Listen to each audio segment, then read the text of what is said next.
பெருமாள்ல பெரியோர்களே,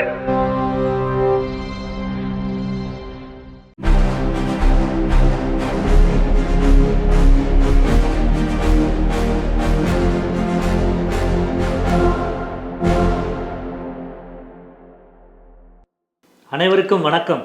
இன்றைய விடுதலை பார்வைக்கு அன்போடு வரவேற்கிறோம். உலகின் ஒரே பகுத்தறிவு நாளேடான விடுதலை பல்வேறு செய்திகளை தாங்கி இன்று வெளிவந்திருக்கிறது. அதில் நாம் தற்போது சில ஒருவரி செய்திகளை பார்க்கலாம். ராமேஸ்வரம் கோவிலில் காலியாக உள்ள அர்ச்சகர்கள் மணியம் பணியிடங்களை நிரப்ப உச்சநீதிமன்றம் அனுமதி அளித்துள்ளது. கோயில்களுக்கு நன்கொடை வாங்குவதில் ஜாதி பார்க்கக்கூடாது என்று சென்னை உயர்நீதிமன்றம் உத்தரவிட்டுள்ளது. குண்டத்தூரில் ஒரு கோயிலில் நன்கொடை பெறும் அந்த கோயில் நிர்வாகத்தினர் ஒரு குறிப்பிட்ட சமூகத்திடமிருந்து தான் நன்கொடை பெறுவோம் என்று அறிவித்ததை எதிர்த்து ஒரு வழக்கு தாக்கல் செய்யப்பட்டது. அந்த வழக்கில் உத்தரவிட்ட நீதிபதி பரத சக்கரவர்த்தி அவர்கள் அவ்வாறு செய்வது தவறு, அது தீண்டாமை இன்னொரு வடிவம் என்று தெரிவித்திருக்கிறார். கார்கில் போர் முடிந்தவுடன் அப்போதைய பிரதமர் வாஜ்பாய் தலைமையிலான அரசால் கார்கில் ஆய்வுக்குழு அமைக்கப்பட்டு நாடாளுமன்றத்தில் தாக்கல் செய்யப்பட்டது. இப்பொழுதும் ஆய்வுக்குழு ஒன்றை ஒன்றிய அரசு அமைக்குமா என்று கேள்வி எழுப்பியுள்ளார் காங்கிரஸ் பொதுச் செயலாளர் ஜெய்ராம் ரமேஷ். மகாராஷ்டிரத்தில் கடந்த 10 ஆண்டுகளில் 100க்கும் மேற்பட்ட மராத்தி பள்ளிகள் மூடப்பட்டுள்ளதாக மராத்திய கல்வியாளர்கள் கவலைப்படுகின்றனர். விடியல் பயணம், புதுமை பெண் போன்ற திட்டங்களை நிறைவேற்றி மகளிர் நலன்களை மேம்படுத்துவதில் தமிழ்நாடு இந்தியாவுக்கே வழிகாட்டுகிறது என்று தமிழ்நாடு அரசு அறிக்கை வெளியிட்டுள்ளது. உச்சநீதிமன்றத்தின் 52வது தலைமை நீதிபதியாக PR கவாய் இன்று பதவியேற்றார். குடியரசுத் தலைவர் மாளிகையில் அவருக்கு பதவி பிரமாணம் செய்து வைக்கப்பட்டது. சென்னை அமெரிக்க மையத்தில் பள்ளி மாணவர்களுக்கான கோடைக்கால பயிற்சி முகாம் வரும் மே 30ஆம் தேதி வரை நடைபெறுகிறது. சென்னை பல்கலைக்கழகமும் ஆஸ்திரேலிய மெல்போர்ன் பல்கலைக்கழகமும் இணைந்து வழங்கும் சிறப்பு BSc பட்டப்படிப்புகளுக்கான விண்ணப்பங்கள் ஜூன் 20ஆம் தேதி முதல் விண்ணப்பிக்கலாம் என்று சென்னை பல்கலைக்கழகம் தெரிவித்துள்ளது. இந்த படிப்பில் வேதியியல், உயிரியல், இயற்பியல், கணிதம் ஆகிய பாடங்கள் கிடைக்கின்றன. சென்னை மற்றும் புறநகர் பகுதிகளில் 1,38,000 பேருக்கு வீட்டுமனை பட்டா வழங்கப்பட்டுள்ளதாக துணை முதலமைச்சர் உதயநிதி ஸ்டாலின் அவர்கள் தெரிவித்துள்ளார். பிஜேபி ஆட்சி செய்யும் குஜராத் மாநிலத்தில் தேர்வே எழுதாத மாணவர் ஒருவர் 52% மதிப்பெண் பெற்றுள்ளது சர்ச்சையை கிளப்பியுள்ளது. சில முக்கிய செய்திகளை விரிவான செய்திகளாக பார்க்கலாம். பாஜகவே தொடர்ந்து ஆளும் என்னும் நினைப்பால் சர்வாதிகார போக்கை காலம் தூக்கி எறியும் என்று இந்துஸ்தான் நாளிதழுக்கு பேட்டியளித்த முதலமைச்சர் அவர்கள் தெரிவித்திருக்கிறார். பல்வேறு கேள்விகளுக்கு பதிலளித்துள்ள முதலமைச்சர் ஆளுநர் ரவி அவர்களுடனான உறவு குறித்த கேள்விக்கு பதிலளிக்கும் போது, நீதிமன்றங்கள் வாயிலாக தீர்ப்பை பெற்றுதான் ஜனநாயக உரிமைகள் நிலைநாட்டப்படுகின்றன. ஆனாலும் ஒன்றிய பாஜக அரசின் அசைன்மெண்ட்டை நிறைவேற்றும் சட்டவிரோத பிரதிநிதிகளாகத்தான் ஆளுநர்கள் செயல்படுகிறார்கள் என்று தெரிவித்திருக்கிறார். மேலும் தமிழ்நாட்டின் ஆளுநர் ரவி அவர்கள் திருந்தவே மாட்டார் என்பதை நான் ஒரு பொது விழாவிலேயே தெரிவித்திருக்கிறேன் என்று தெரிவித்திருக்கின்றார். மேலும் சட்டமன்ற தொகுதிகளை குறைக்க எடுக்கப்படும் நடவடிக்கைகள் குறித்தும் இந்திய ஒருமைப்பாடு குறித்தும் பல்வேறு கேள்விகளுக்கு முதலமைச்சர் பதிலளித்திருக்கிறார். அடுத்ததாக ஒரு மிக முக்கியமான செய்தி, காலமெல்லாம் ஓயாத வடகலை தென்கலை சண்டை என்று ஊசி மிளகாய் செய்தி வந்திருக்கிறது. மிக முக்கியமான செய்தி. மதம் மக்களை இப்படி பிரித்து சண்டையை உருவாக்குகிறது. காஞ்சிபுரத்தில் வரதராஜ பெருமாள் கோவிலில் ஆண்டுதோறும் திருவிழா நடைபெற்று வருகிறது. இந்த காஞ்சிபுரம் என்ற உடனே நமக்கு நினைவுக்கு வருகிறது சங்கரராமன் கொலை வழக்கு, ஜெயேந்திரன், விஜயேந்திரன். தற்போது கால சூழலில் பார்த்தால் புதிய சங்கராச்சாரியார். அப்படி வரும் நிலையில் தான் அங்கு உள்ள வரதராஜ பெருமாள் கோவிலில் யானைக்கு நாமம் போடுவதில் ஒரு பிரச்சனை. வடகலையா தென்கலையா என்று. ஒரே நாடு ஒரே தேர்தல், ஒற்றை கலாச்சாரம், ஒரே மொழி, ஒரே மதம் என்ற மத ஒற்றுமைக்கு மொத்த குத்தகைக்கு எடுத்துவிட்ட ஆரியமும் RSSும் அதன் கிளையான பாஜக ஒன்றிய அரசும் அதன் லட்சணம் இதுதானா என்று ஊசி மிளகாய் கேட்டிருக்கிறது. இந்து மதம் ஒரே மதம் அன்று முதல் இன்று வரை என்றைக்குமே அவ்வாறு இருந்ததே இல்லை என்பதைத்தான் இந்த ஊசி மிளகாயில் எழுதியிருக்கிறார்கள். சன் மதம் என்பது 6 மதங்கள் என்று அவர்களே கூறும் இந்து மதம். அந்த மதத்தில் சைவம் அடக்கம், வைணமும் உள்ளடக்கம். அந்த வைஷ்ணவமானது ஒரே பிரிவில் உள்ளதா? இல்லையே. வடகலை தென்கலை என்று 2 பெரும் பிரிவு. அதில் ஒன்று சமஸ்கிருதத்தை முன்னிறுத்துகிறது, மற்றொன்று தமிழில் பிரபந்தம் பாடி பக்தியை பரப்புகிறது.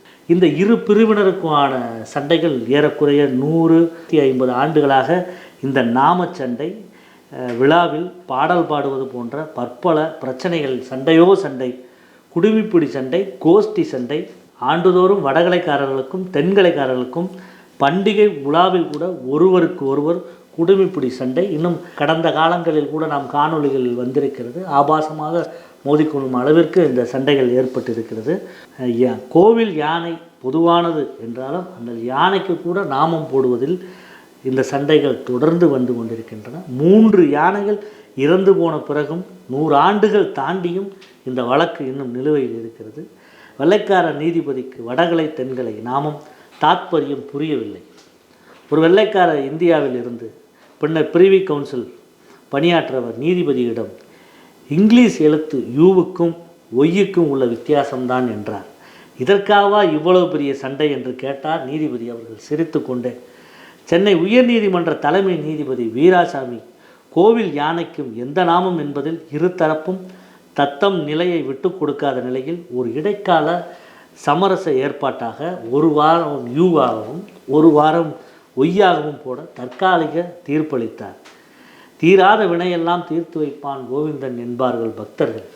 இந்த பிரச்சனைக்கு பின் ஏன் தெருவில் கடவுள் ஊர்வலத்தில் இப்படி முஷ்டி பலத்தால் சோதனை என்று கேட்கிறார் காஞ்சி வரதப்பா என்ற பசியுள்ள பக்தர்.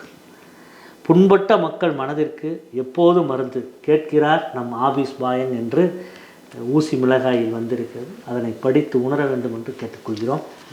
8ஆம் பக்கம் ஒரு கட்டுரை வந்திருக்கிறது. அது ஒரு பதிலடி கட்டுரை. காட்டி கொடுத்து பழக்கப்பட்ட பரம்பரை சீண்ட பார்க்கிறது என்று தலைப்பிட்டு மின்சாரம் எழுதியிருக்கிறார். இந்த துக்ளக் கேட்டில் எப்போவுமே துக்ளக் வந்து குதர்க்கம் அப்படிங்கிற அந்த வார்த்தைக்கு அந்த ஈக்குவல் டு அப்படின்னா துக்ளக் தான். ஒரு படம் போட்டிருக்காங்க. என்னென்னா முதலமைச்சர் அவர்கள் இப்போ இராணுவத்துக்கு இந்திய இராணுவம் வந்து சண்டை போடுது அப்படின்னா இந்த இராணுவத்தை ஆதரித்து உங்கள் கூட நாங்கள் இருக்கோம் மக்கள் அப்படின்னு காட்டுறதுக்காக ஒரு பேரணியை நடத்தினார் இந்திய இராணுவத்துக்கு ஆதரவாக. அதை வந்து அவங்களுக்கு என்னென்னா ஒன்றிய அரசுக்கு ஆதரவா அப்படின்னு இல்லாமல் இந்திய இராணுவத்துக்கு ஆதரவா அப்படின்னு சொல்கிறாங்களே. அவங்க வந்து நீ இந்திய இராணுவத்துக்கே செஞ்சாலும் சரி எதையாக இருந்தாலும் இப்படியே அந்த குதர்க்கமாக பேசுகிறதே பழக்கமாக உள்ளவங்க. ஒரு படம் போட்டிருக்காங்க. அதில் வந்து நாம் மோடியை ஆதரிக்கலை, ஒன்றிய அரசு ஆதரிக்கலை, இராணுவத்தை தான் ஆதரிக்கிறோம் அப்படின்னு சொல்லி முதலமைச்சர் சொல்கிற மாதிரியும், அதுக்கு ஆசிரியர் அவர்கள் பதில் சொல்லும்போது இப்போ கூட மறைமுகமாக ஒன்றிய அரசை ஆதரிக்கிறோமான்னு சந்தேகம் வந்துட்டால் என்ன செய்கிறது, அதனால் இந்திய குண்டுகளை ஆதரிக்கிறோம்னு சொல்லுங்கள், சொன்னால் நல்லா இருக்கும் அப்படின்னு வந்து ஆசிரியர் சொல்கிற மாதிரியும் ஒரு படத்தை போட்டுருக்காங்க. அது அவங்களுடைய புத்தி. அதுக்கு பதிலளி கொடுத்து தான் இந்த வந்து கட்டுரை எழுதியிருக்கிறாங்க. இந்த செயல் அப்படிங்கிறது இராணுவத்தை ஆதரித்து செய்கிறது. போரே பொதுவாக கூடாதுன்னு பொதுவாக எழுதின ஒரு பேராசிரியரையே வந்து பணி நீக்கம் பண்ணுவீங்க. அப்போ போருக்கு இந்திய இராணுவத்துக்கு ஆதரவாக போனவங்கள நையாண்டி பண்ணி எழுதுகிற இவங்களோட யோகிதை என்ன அப்படின்னு சொல்லி எழுதியிருக்கிறாங்க. அப்புறம் வரலாற்று ரீதியாக 2 முக்கியமான சம்பவங்களை சொல்லி எழுதியிருக்கிறாங்க. என்னென்னா பொதுவாக நீங்கள் எப்படி பார்த்தாலுமே இவங்களுக்கு வந்து எப்போவுமே எந்த தேசப்பற்று எல்லாமே பொய்யாக தான் சொல்லுவாங்களே தவிர எந்த தேசப்பற்றும் கிடையாது அப்படிங்கிறதுக்கு அந்த உதாரணத்தை சொல்கிறாங்க. திருமலை நாயக்கர் அந்த போரின் போது பார்த்திங்கன்னா அவங்களுடைய தளபதி தான் மைசூர் போரில் வந்து காட்டி கொடுத்தவன், சொந்த அரசனை நாட்டை காட்டி கொடுத்தது. அது ஏதோ வரலாற்று காலம். இப்போ நம்ம சமீப காலத்தில் பார்த்திங்கன்னா கூமர் நாராயணன் வருது இராணுவ அதிகாரி, ஒரு பாட்டில் விஸ்கிக்காக இந்தியாவோட இராணுவ ரகசியத்தை பாகிஸ்தானுக்கு கொடுத்தார். அப்படியான ஆட்கள்லாம் இங்கே இருக்கிறாங்க அப்படின்னு சொல்லிட்டு இன்னொரு செய்தியை சொல்கிறாங்க. இதே போல் தான் சீனாவுக்கு இந்தியாவுக்கும் போர் நடந்தப்போ அது வேறு விதமான சீனாவுக்கு ஆதரவாக எல்லாருமே இது பண்ணி தனித்தமிழ்நாடு கேட்டுக்கிட்டு இருந்த நாடு இது பண்ணுன்னு அப்படின்னு சொல்லிக்கிட்டு இருந்த தந்தை பெரியார் கூட ஒவ்வொரு முறையும் பாகிஸ்தான் ஆக்கிரமிப்பு கண்டன கூட்டங்களை நடத்தியிருக்கிறார், சீனா ஆக்கிரமிப்புக்கு எதிரான கண்டன கூட்டங்களை நடத்தியிருக்கிறார். ஏன்னா இருக்கிற நாடு இந்த இதுக்கு வந்து நம்ம ஆதரவாக இருக்கணும் அப்படின்னு. அந்த நேரத்தில் ராஜாஜி மட்டும் என்னென்னா எவ்வளோ பேர் செத்தாங்க அப்படின்னு வந்து கணக்கு சொல்லுங்கள் அப்படின்னு வந்து குதர்க்கமாக சொன்னப்போ தந்தை பெரியார் எழுதின அந்த பதிலை வந்து சொல்லியிருக்கிறாங்க. அங்கே எவ்வளோ பேர் செத்தாங்க அப்படின்னு உங்களுக்கு என்ன, ஏன் எவ்வளோ பேர் செத்தனா அவன் வீட்டுக்கெல்லாம் வந்து நீங்கள் வந்து திதிங்கிற பேரில் போய் சுரண்டுறதுக்கு போகணும் அப்படிங்கிறதுனால கேட்குறீங்களா அப்படின்னு சொல்லி தந்தை பெரியார் கேட்டிருக்கிற அந்த பதிலை வந்து சொல்லி இந்த கட்டுரை முடித்திருக்கிறார்கள். ஓர் முக்கிய அறிவிப்பு. நாளை தமிழ்நாடு அறிவியல் தொழில்நுட்ப மையம் அறிவியல் ஒளி திங்கள் இதழ் சார்பில் அறிவியல் ஒளி 18ஆம் ஆண்டு விழா நாளை காலை 11 மணி முதல் 12 மணி வரை. இடம் காந்தி மண்டபம் அருகிலுள்ள பெரியார் அறிவியல் தொழில்நுட்ப மையத்தில் நடைபெறுகிறது. விழாவில் சிறப்புரை ஆற்றுகிறார் தமிழர் தலைவர் ஆசிரியர் ஐயா வீரமணி அவர்கள். தலைமை உரையாக இ லெனின் தமிழ்கோவன் அவர்கள் உரையாற்ற இருக்கிறார்கள். அனைவரும் வருகை தருமாறு கேட்டுக்கொள்கிறோம். இதுபோன்ற செய்தி உரையாடல்கள், தலைவர்களின் முக்கிய உரைகள், முக்கிய நேர்காணல்கள், திரைப்படங்கள், குறும்படங்கள், ஆவணப்படங்கள் என்று ஏராளமான காணொளிகள் பெரியார் விஷன் ஓடிடியில் தொடர்ச்சியாக ஒளிபரப்பப்படுகின்றன. அவற்றை காண பெரியார் விஷன் ஓடிடி செயலியை பதிவிறக்கம் செய்து சந்தா செலுத்துமாறு கேட்டுக்கொள்கிறோம். நன்றி, வணக்கம்.